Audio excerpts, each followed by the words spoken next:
What if the greatest pain of your life never came with an explanation from God? There are stories in the Bible that offer comfort, others teach, but the story of Job, it confronts. Job did everything right. He was upright, faithful, and God-fearing, and yet he lost everything: his children, possessions, health, and dignity. And the hardest part, when he needed it most, God remained silent. Why? Why did Job suffer if he was just? Why has God never explained his pain? Today you won't hear a simple answer because the Bible itself doesn't offer one, but you will discover something much deeper. What changes when pain doesn't come with explanations? What faith reveals when there are no answers? And why the story of Job still speaks directly to those who are suffering now. If you've already prayed and heard nothing, if you trusted and still lost, if you've ever wondered why God allows suffering, stay until the end. This story may not explain your pain, but it can transform the way you face it. The silence of God is one of the most disturbing experiences a human being can face. It's not the absence of sound, it's the absence of response when you need it most. It's crying out in despair and hearing only the echo of your own voice. It's the feeling of being alone precisely when you believed you never would be. Many believe that faith protects from suffering, that integrity guarantees blessings, that doing the right thing is a shield against pain.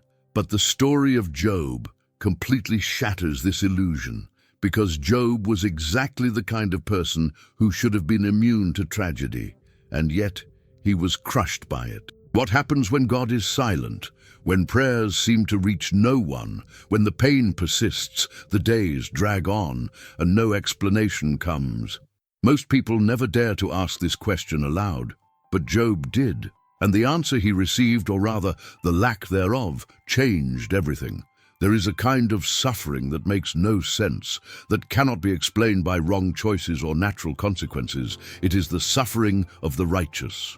And Job knew this kind of pain in a way that few human beings have ever experienced.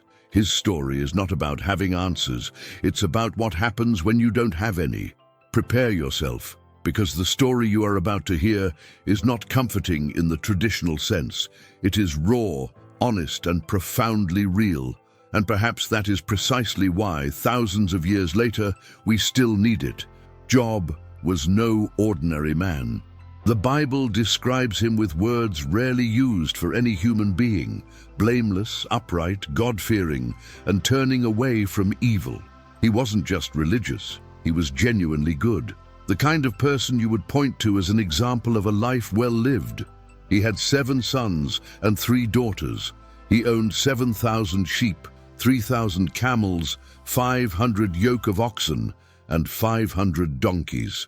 His house was prosperous, his family was united, and he was considered the greatest of all men in the East. But Job was not only rich, he was generous. Not only blessed, he was grateful. Every time his children held feasts, he offered sacrifices to God for them, fearing that they might have sinned, even unconsciously. Imagine a scene. The sun rises over Job's land. The sound of flocks echoes in the morning. His children laugh as they celebrate together. Job observes all this, and his heart overflows, not with pride but with reverence. He knows that every blessing comes from God. He doesn't just enjoy life, he consecrates it. Each sunrise is an opportunity to honor the one who gave him everything. And at this moment, Job doesn't imagine that soon all of this will be ripped from him like pages of a book scattered to the wind.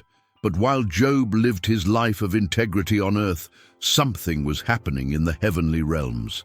A conversation he would never know about. A challenge that would change his life forever. God spoke of Job with pride. "Have you considered my servant Job? There is no one on earth like him."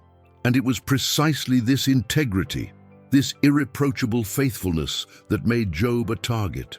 Because sometimes suffering doesn't come because of what you did wrong. It comes because of what you did right. There is a question that has haunted humanity since the beginning. Why do good people suffer? Why does pain not respect goodness? Why does tragedy not only choose the wicked, The story of Job forces us to confront this question head-on. Behind the scenes of the universe, a scene unfolds. Satan presents himself before God and receives a question: where do you come from? The answer is unsettling. From roaming throughout the earth and going back and forth on it, like a predator observing its prey, like someone looking for an opening, a weakness, an opportunity. And then God points to Job. Have you considered my servant Job? A blameless and upright man, one who fears God and turns away from evil. It's almost as if God were showcasing Job as living proof that genuine faith exists. But Satan responds cynically. Does Job fear God for nothing? Have you not put a hedge around him? Take away everything he has, and he will surely curse you to your face. It is at this moment that something shocking happens. God allows it, not because Job deserves to suffer, not because there is anything wrong with him, but because a greater truth is being tested. True faith loves God for who he is, not for what he gives. Job was about to become the protagonist of one of the greatest demonstrations of faith ever recorded in human history. But he didn't know it. No one told him about the heavenly conversation. No one explained the purpose. He would simply wake up on an ordinary day, unaware that before sunset his entire life would crumble. And that's exactly how suffering comes to most of us, without warning, without explanation, without preparation. The question isn't whether it will come, it's how we will react when it does. Some suffering comes in waves. You have time to breathe between one pain and another, but Job's suffering came like a tsunami, swift, violent, and devastating. The first messenger arrives running, breathless, with terrible news. Raiders attacked and took all the oxen and donkeys. The servants were killed. Before Job can process this information, a second messenger appears. Fire fell from the sky and consumed all the sheep and more servants. A third messenger follows soon after. Invaders took all the camels and killed more workers. And then came the news that would break any parent. While his children were celebrating together at their eldest brother's house, a violent wind struck the house. It collapsed. All 10 children died. In a matter of minutes, Job lost his wealth, his livelihood, his servants, and all his children. Try to imagine that moment, not as an old story, but as reality. A father receiving news after news, each worse than the last, with no time to breathe, no time to understand, until the last one, the worst of all, brings him to his knees. Everything he loved, everything he worked for, everyone who bore his name and his blood, disappeared in a single day. And if you've enjoyed it so far, leave a like and subscribe to the channel. This story is just beginning, and you won't want to miss what comes next. But Job's pain was not yet over. As if losing everything wasn't enough, Satan is given permission to attack Job's own body. Horrible sores cover his skin, from the soles of his feet to the top of his head. The pain is so intense that Job takes a piece of broken pottery to scrape the festering sores. He sits in the ashes, the place of the rejected, the mourners, those who have lost everything. His own wife, devastated by grief, looks at him and says, "Are you still holding on to your integrity? Curse God and die?" It was as if she were saying, "Give up. Why continue believing in a God who allows this?" But Job responds with something that echoes through the centuries. Shall we accept good from God and not evil? Job lost everything, but he had not yet lost his faith. And this was only the beginning of a journey that would test the limits of what a human being can endure. Job's reaction to total loss reveals something extraordinary about the nature of true faith. When the last messenger finishes speaking, when the reality of the catastrophe finally hits him, Job rises. He tears his clothes in mourning. He shaves his head. And then he does something unexpected. He worships. "Naked I came from my mother's womb, and naked shall I depart. The Lord gave, and the Lord has taken away. Blessed be the name of the Lord." These words are not of conformity or defeated resignation. They are of profound recognition. Job understands something that many never comprehend. Everything we have is borrowed. Our life, our possessions, even those we love. Everything comes from God and belongs to Him.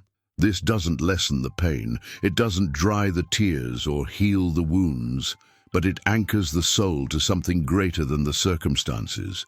Job didn't worship because he was happy. He worshipped because he knew who God was, no matter what was happening to him. The Bible records, "In all this, Job did not sin, nor did he charge God with wrongdoing." This phrase is monumental.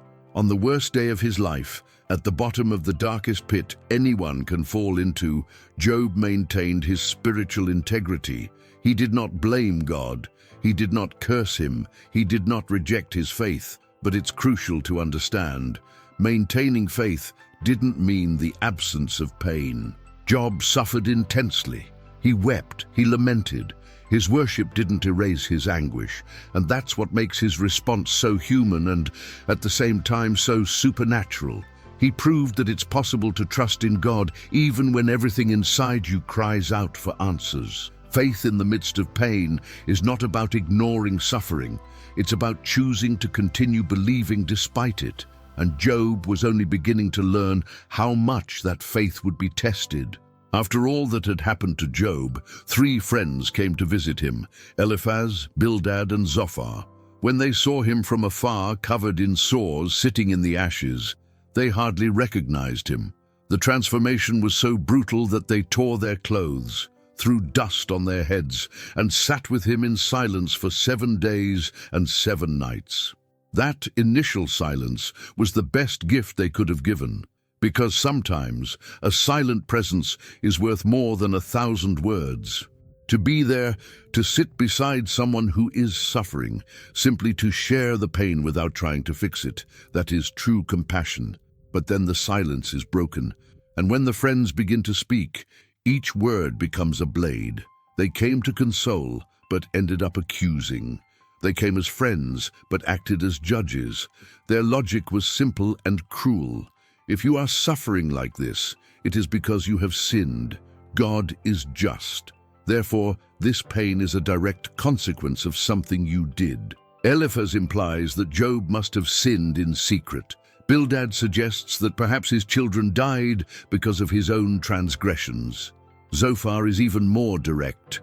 Know that God demands of you less than your iniquity deserves. In other words, you deserve worse. Imagine being at rock bottom, destroyed inside and out, and the only people who came to see you start saying you deserve all this, that there's something rotten inside you, that God is punishing you for some hidden evil. The physical wounds were already unbearable, but these invisible wounds, inflicted by those who should be supporting you, cut even deeper. Job responds with something that all who have suffered can understand. You are all troublesome comforters. You have come to make things worse, not better. And this is a painful lesson. Not all suffering comes as a consequence of sin. Sometimes good people suffer not because they did something wrong, but simply because they live in a broken world. Job's friends made the mistake of trying to fit the mystery of God into human formulas. And when you are suffering, the last thing you need is someone trying to explain your suffering with ready-made, empty answers. There's a moment in the story of Job that is brutally honest and rarely discussed with the depth it deserves. Job begins to speak directly to God, and he doesn't use polished religious language. He cries out, he questions, he demands answers. Why did you bring me forth? Why did I not die at birth? Job is so consumed by grief that he would rather have never existed. My soul is weary of life. I will give free rein to my complaint. I will speak in the bitterness of my soul. He is not pretending that everything is all right. He is not masking his pain with memorized verses. He is being real.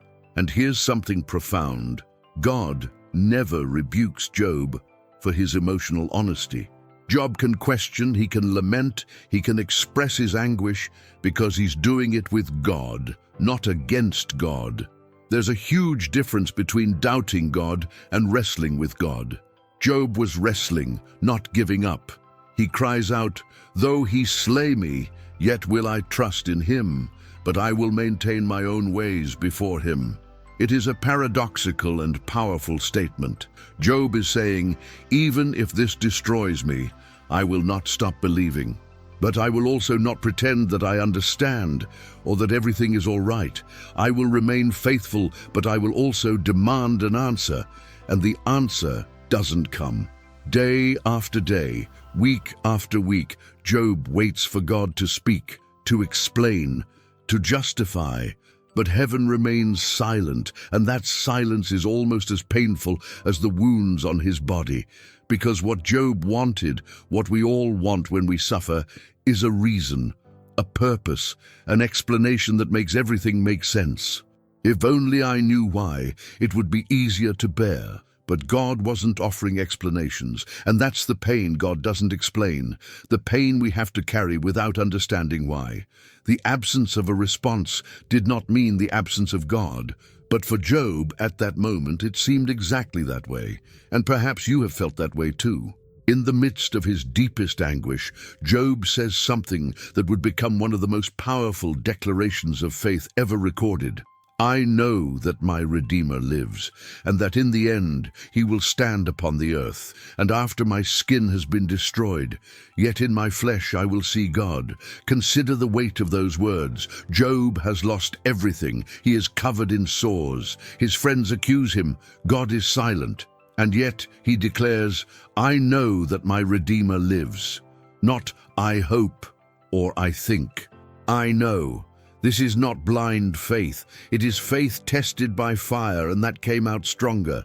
Job had no answers, but he had certainties. He didn't understand why, but he knew in whom he trusted. And there is a monumental difference between these two things.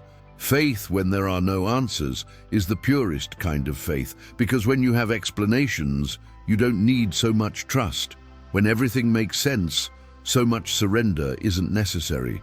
But when nothing is explained, when everything is dark, when even God seems distant and you still choose to believe, that is true faith. Job reached a point where he was no longer bargaining with God. He was no longer trying to understand the plan. He simply decided, even without answers, I will trust. Even without understanding, I will remain. Even if he kills me, I will wait on him. And that is the great lesson that Job's suffering teaches us. Mature faith is not about having all the answers. It's about continuing to walk even when there are none. It's about worshiping in the dark.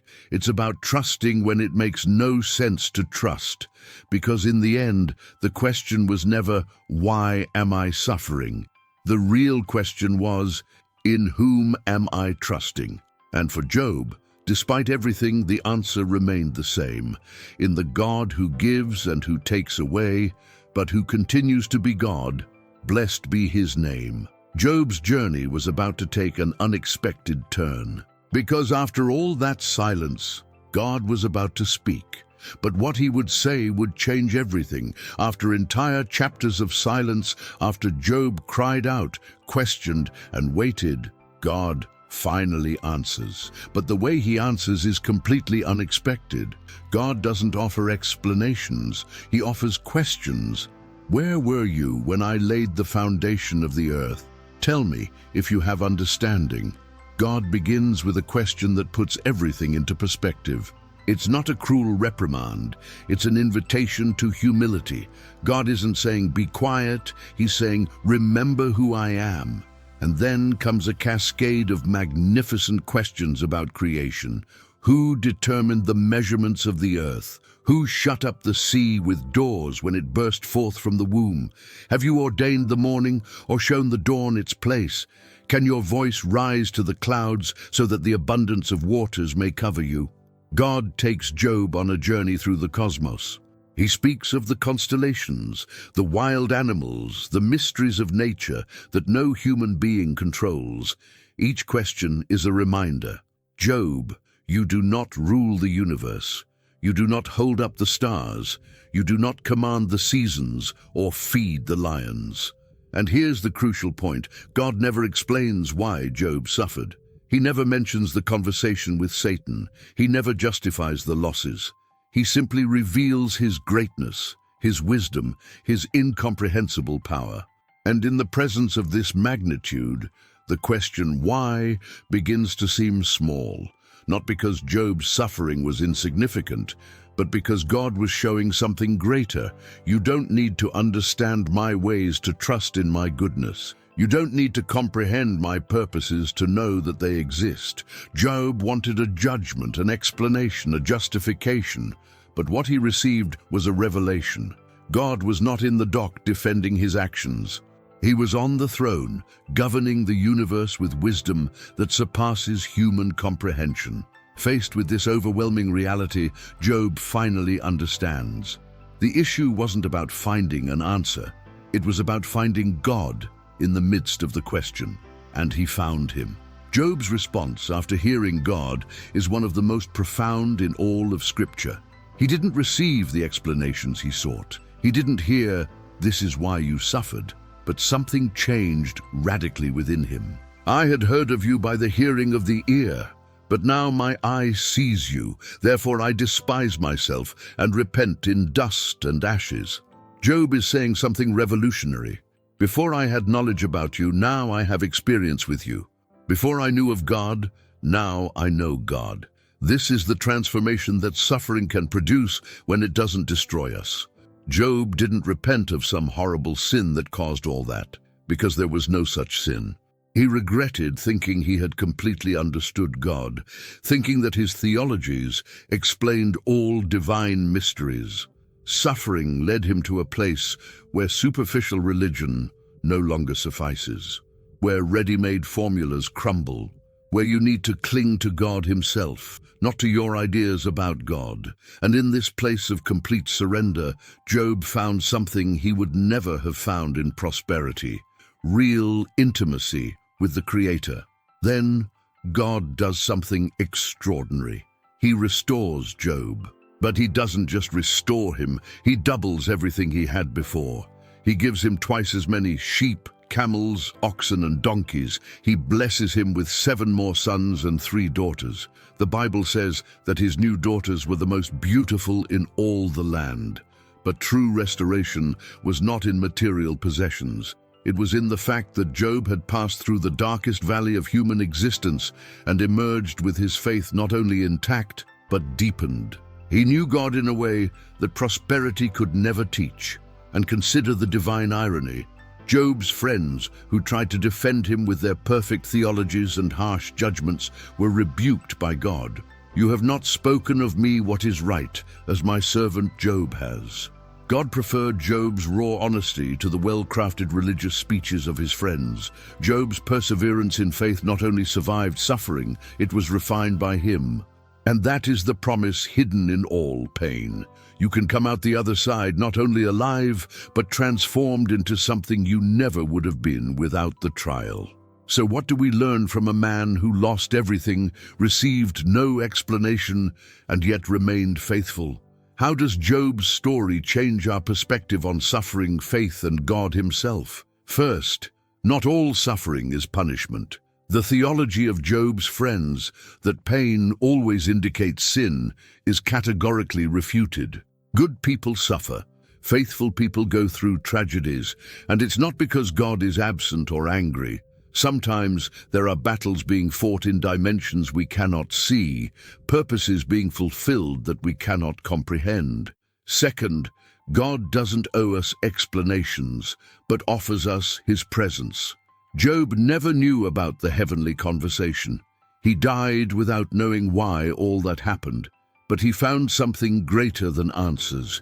He found God himself, and in the end, that presence is worth more than any explanation. Third, true faith is not the absence of doubts or questions. Job questioned intensely. He expressed his pain without filters, and God did not condemn him for it. Mature faith is not pretending that everything is all right. It is being brutally honest with God while continuing to cling to him. Fourth, suffering can be transformative, not just destructive. Job finished his journey wiser, deeper, and more connected to God than when he began. His losses were terrible, his pain was real, but it wasn't wasted. It molded him into something that prosperity never could. And here is the hardest and most liberating truth. You will probably never know why some pains enter your life. God may not give you a reason. He may not explain the plan. Heaven may remain silent while you cry out for answers. But the story of Job teaches us that we can trust God even when we don't understand Him, that we can worship Him in the dark, that our faith doesn't need explanations to be valid, and that, in the end, knowing God is infinitely more valuable than understanding all His ways. If you are going through suffering that doesn't make sense, that seems unfair, that God isn't explaining, you are not alone. Job was there. And on the other side of that terrible ordeal, he found something that changed everything. Not answers, but God Himself. And perhaps, just perhaps, that's exactly what you need to find too. The story of Job doesn't end with an explanation. It ends with a transformation. And that may be the most important lesson of all. We won't always have answers, but we can always have faith. If you identify with Job today, if you are suffering without understanding why, if you have prayed and received no answer, if you have lost something precious and God seems silent, know this: your pain is not evidence that God has abandoned you. It may be quite the opposite. It may be that, like Job, you are being refined for something greater. The faith that survives inexplicable suffering is the most powerful faith that exists. Because it doesn't depend on understanding. It depends only on trusting, and trusting when there is no logical reason to trust. That is the essence of true faith. Job taught us that it is possible to worship God even when we don't understand His ways, that it is possible to remain faithful even when everything falls apart, that we can honestly question and still continue to believe. And that, in the end, knowing God is worth more than understanding all the mysteries of the universe. If this story touched you, leave a comment. Which part of Job's journey resonates most with your own life? Have you ever experienced suffering that God never explained? How did that affect your faith? If this video helped you see suffering from a different perspective, share it with someone who needs to hear this today. Subscribe to the channel and turn on notifications for more biblical stories that confront, transform, and strengthen our faith. Remember, you may not have all the answers, but you have a Redeemer who lives, and sometimes that's all we need to know.